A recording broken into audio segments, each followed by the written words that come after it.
আজই ডাউনলোড করুন আর এনজয় করুন আপনার পছন্দের শো।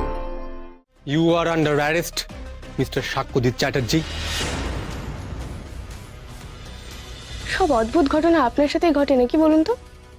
আপনার স্ত্রীর সাথে আমার মুখের মিল আছে, আপনার স্ত্রীর সাথে আরেকজনের গলার মিল আছে। স্ট্রেঞ্জ। এটা তুমি ঠিকই বলেছো মহাগৌরী, সব অদ্ভুত ঘটনা শুধুমাত্র আমার সাথেই ঘটে। সিরিয়াসলি কেন যে এরকম হয় আমি জানি না।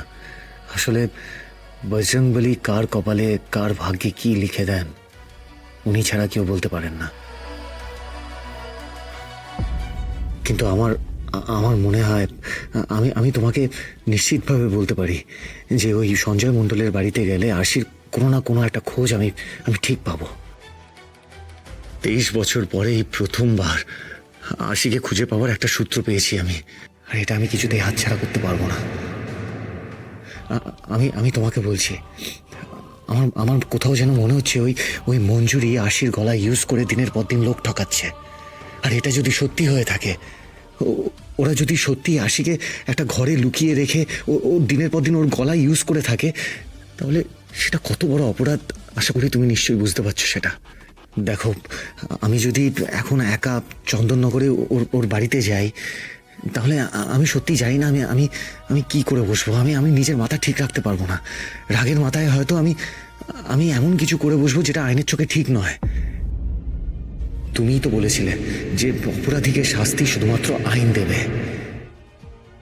আমি নিজের হাতে আইন তুলে নিতে চাইছি না, আর সেই জন্যে আমি তোমার হেল্প চাইছি।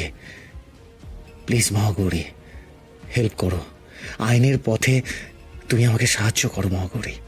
লোকটা তো সত্যি আমার অ্যাডভাইসটা শুনেছে, একা চলে গিয়ে আর কোনো কাণ্ড বাঁধায়নি। না, আমার এই মুহূর্তে লোকটাকে হেল্প করা উচিত। একটা কাজ করুন, আপনি দুজনের নামে একটা এফআইআর লজ করুন। আমি আজই আপনার সাথে চন্দননগরে যাব। বলুন। চলুন।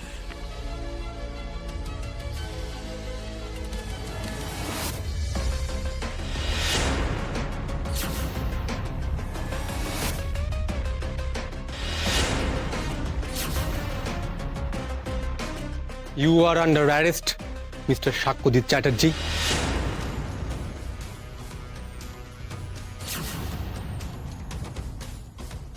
এটা কি হচ্ছে কি সুজয় বাবু? আপনি কোন বেসিসে সাক্ষ্যজিৎ চ্যাটার্জিকে অ্যারেস্ট করছেন? রিয়েলি? তুমি জানো না?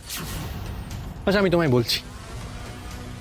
দেখো মহাগৌরী, তুমি স্বীকার করতে না চাইলেও আমি খুব ভালো করে জানি যে সাক্ষ্যজিৎ চ্যাটার্জি হলো বজরংবলীর দূত, যে বারবার মুখোশের আড়ালে আইন নিজের হাতে তুলে নিয়েছে। আজ তুমি শেষ, আমি তোমায় ছাড়বো না।